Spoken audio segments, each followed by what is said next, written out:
Hello, bookworms. Welcome back to the Bonified Bookworm. I'm your host, Rachel, and if you're here to read along with me and improve your English. Still trying the whole standing thing to see if I like that. I don't know. I kind of like it. I feel like though I should have like a podium or something, and I could like bang my fist, or like if I had a gavel for like the beginning, you know, like when I like to give my little reviews or random updates. But I don't. I just have a little TV tray. I'm wearing my Camp Half-Blood shirt, if you can see it. I had to stand on my very, very tippy toes. Those are very good books. I'll have to do a review on the Percy Jackson books. I will not do the review now, though. I have many thoughts on the books and the whole series. And I'm kind of behind because I started to read the Egyptian series. I don't know what it's called. I think I started it. I don't know. Anyway, books are probably in storage. So, I don't have a review today.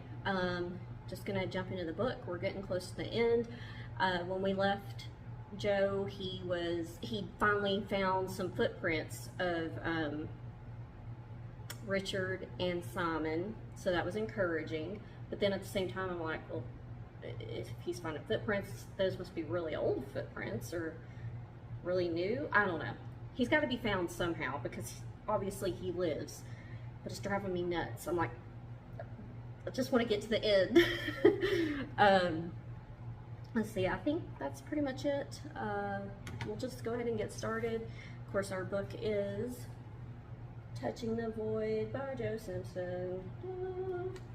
And we stopped, I believe, at the top of page 182. Seemed like a good stopping point because it was just the end of a previous sentence from the last page. So that's where we're going to pick back up if you are following along or reading along. And if not, then you can just listen. All right. Okay. The lake had seemed far longer than it was. And an hour later, I had crossed the dividing moraines and started along the bank of the second lake. I recognized the place where I had attempted to fish for trout and stopped to look ahead at the dam of moraines.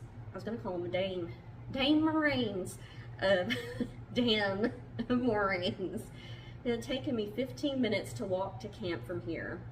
I tried to guess how long it would take me to crawl, and became hopelessly confused when I realized it had been a brisk hour's walk from camp to Baum Alley.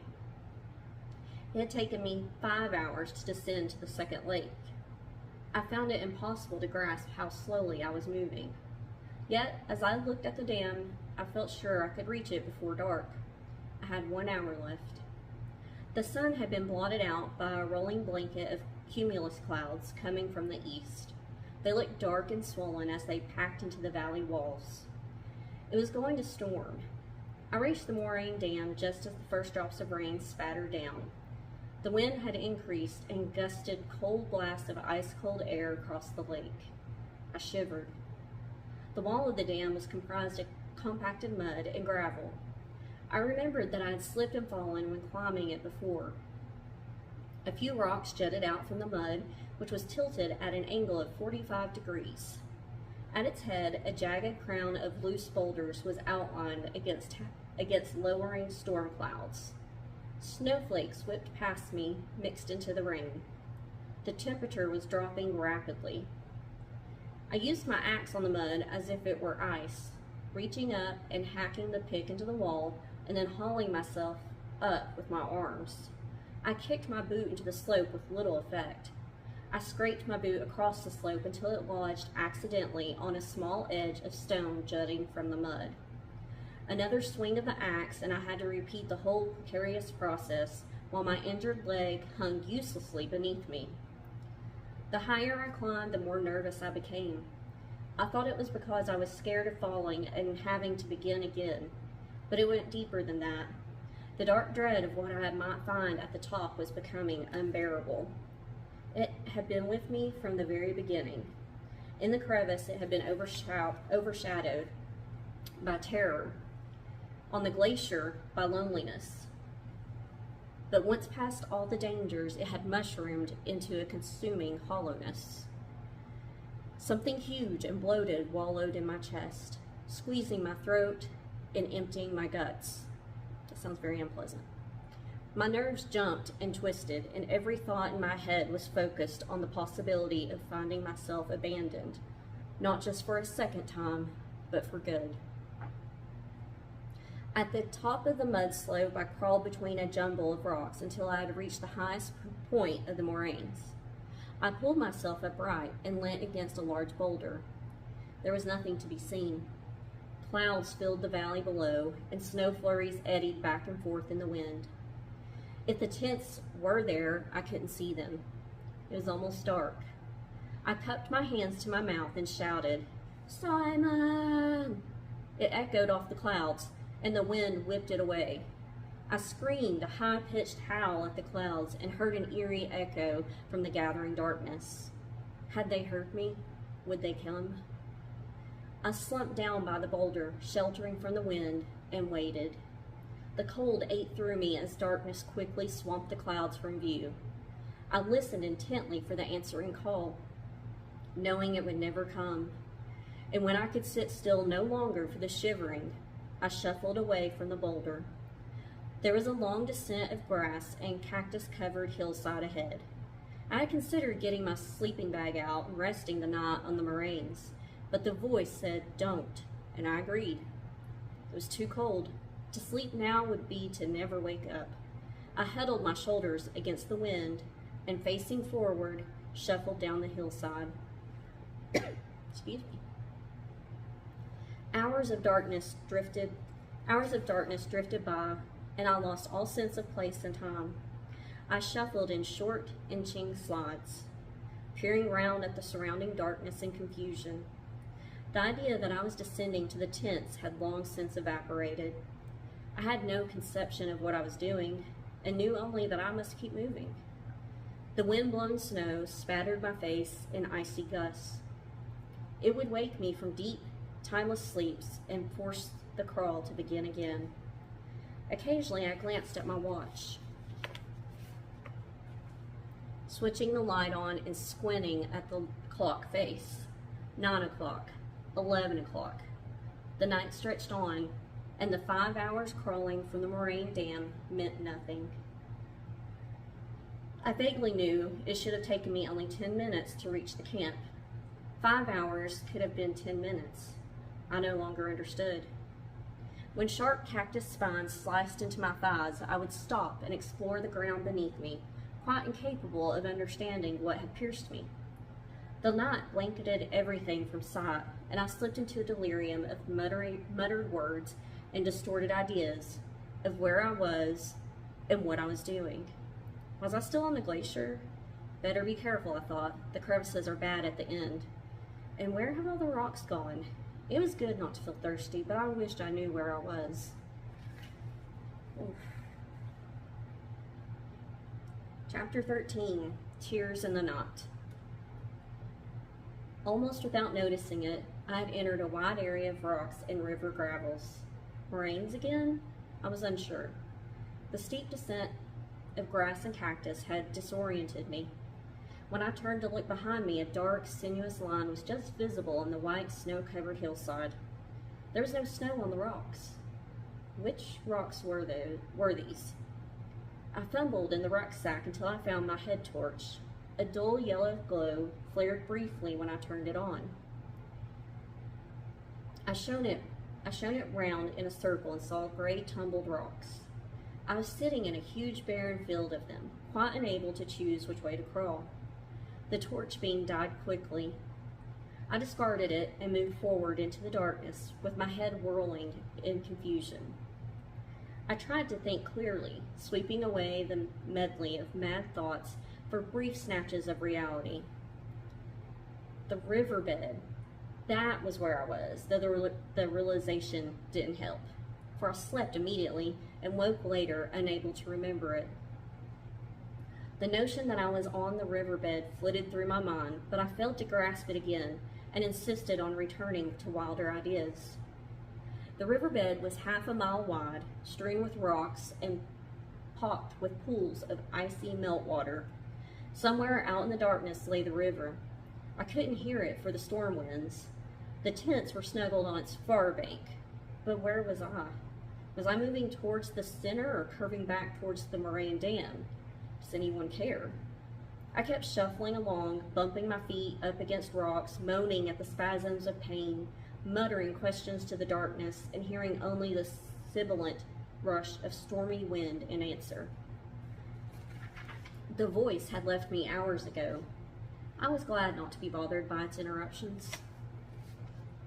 Instinct made me turn my course from side to side, as if I recognized the jumbled stones, saw familiar patterns in the darkness, and followed a subconscious compass bearing. How far were the tents? Perhaps they're gone. I could wait till morning showed me the way, so I sat waiting in the wind. I found myself moving again, unsure how long I had waited. If I waited, it would never come. A watched kettle never boils. What a silly saying. I cackled inanely at my private joke and kept on laughing long after I'd forgotten the joke. When I checked my watch, I found that it was morning. Yet another day. 1:45 in the morning. I felt the rough edge of a large boulder against my shoulder and pulled myself up it until I could sit swaying on its top. Something told me that I was close. I stared through the darkness. It must be here. I could feel it. There was a high, sharp... It looks like it says fecal. I don't know if that's how they spell fecal in Britain. Fecal? I'm assuming it's fecal. There was a high, sharp, fecal smell gusting round me. I sniffed my mitts, flinching with repugnance at the stench. It took a long time to sink in. Shit. Why am I sitting in shit? I slumped back on the boulder. I knew where I was, but seemed incapable of acting on it. I stared bleakly into the darkness. The cooking rock would be sticking up somewhere ahead of me, but where? Sudden flurries of snow whipped my face, and I raised my hand to protect myself. The sharp stench caught in my nostrils, and my head suddenly cleared. All I had to do was shout. I sat up, yelled hoarsely into the darkness. The word came out strangled and distorted. I sat dumbly, peering ahead, waiting. Perhaps they had gone. The cold was taking me again. I felt its insidious touch on my back. I wouldn't survive this night, that was for sure, but I no longer cared. The notions of living or dying had long since become tangled. The past days merged into a blur of real events and madness, and now I seemed fixed in a limbo between the two. Alive, dead, was there much difference? Was there that much difference? Sorry, left a word out. I raised my head and howled a name into the darkness. Simon! I wobbled unsteadily on the boulder, staring into the night. The pleading in my head had become hysterical, and I heard a voice moaning in a cracked whisper, as if I were listening to someone else. Please be there. You must be there. Oh, Jesus Christ Almighty, come on, I know you're there. Help me, you bastards, help me. Snowflakes feathered against my face. The wind tugged at my clothing. The night remained black. Warm tears mingled with the cold, melted snow on my face. I wanted it to end. I felt destroyed. For the first time in many days, I accepted that I had finally come to the end of my strength. I needed someone, anyone. This dark night storm was taking me, and I had no more will to resist. I cried for many things, but mostly for not having someone to be with in this awful night. I let my head fall to my chest, ignored the darkness, and let the anger and pain weep. It was too much for me. I just couldn't keep on. Too much of everything. Help me! The howl keened out into the darkness, and the wind and snow seemed to have swallowed it the moment it was uttered. I thought at first it was an electric flash in my head, like the sudden blinding flashes which I had flared after falling into the crevice. It didn't flash. It kept on glowing red and green, pulsing colors into the black night. I gaped at it, Something floated and glowed ahead of me, a semicircle of red and green hanging in the night. Oh, we're gonna stop there. Maybe he's just hallucinating. I don't know. We'll have to find out. But maybe not. You know, I'm trying to remember. Did he have a flare gun? I don't think he did. Or if he did, maybe he didn't. I wonder if mountain climbers carry flare guns. It seems like that would be a good idea. Of course, I guess you could set stuff on fire. You know, if you're like in a dry area, maybe that's why they don't do it. But you'd think like someplace like that, with ice and snow and whatnot, you'd have a flare gun or something. Anyway, that's all I've got today. Hope y'all have a great day, week, month, wherever you're out on your journey. Have a good one. See y'all back next time. Bye.